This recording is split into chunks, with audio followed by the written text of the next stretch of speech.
wnba star Brittney Griner has opened up in emotional and disturbing detail about her time in a Russian prison, revealing not only the harsh conditions she endured, but also the horrifying background of one of her cellmates. Griner, who was arrested in 2022 for allegedly carrying hashish oil in her luggage at a Moscow airport, spent nearly 10 months in Russian custody, including time in a penal colony known for its brutality. In a recent interview, Griner did not hold back as she recounted the psychological toll of being isolated from her family, team, and the outside world. She described being stripped of her identity, forced to conform to a rigid prison routine, and subjected to frigid temperatures with limited access to basic hygiene supplies. She slept on a thin mattress over wooden boards, ate food that was barely edible, and was constantly monitored by guards who showed little sympathy. What shocked Griner the most, however, was learning about her cellmate's crime.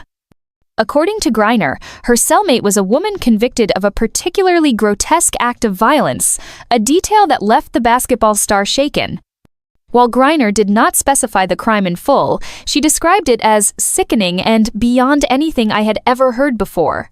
The revelation compounded the stress of her incarceration, as she was forced to share a confined space with someone whose presence alone evoked fear and unease.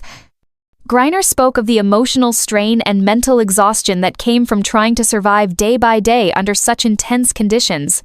"I couldn't let my guard down for a second," she recalled. "You never knew what might happen next." She described how the constant fear, combined with poor nutrition and lack of medical care, began to take a toll on her body and spirit. Letters from loved ones became her only lifeline, helping her hold on to a sense of hope amid the despair. The wnba player, who returned home in December 2022 after a high-profile prisoner exchange, has since become an outspoken advocate for Americans wrongfully detained abroad. But she acknowledges that the trauma of her experience is something she is still working through. "I'm not the same person who went into that prison," Griner admitted. "There are scars some you can't see." Her story has reignited conversations around international detention, prisoner rights, and how geopolitical tensions can turn innocent individuals into political pawns. For Griner, the nightmare may be over, but the memories are impossible to erase. By sharing her truth, she hopes to raise awareness and offer support to others facing similar fates behind foreign bars. Brittney Griner's account is more than just a personal story. It's a chilling reminder of how fragile freedom can be, and how crucial it is to fight for justice, no matter where in the world it's denied.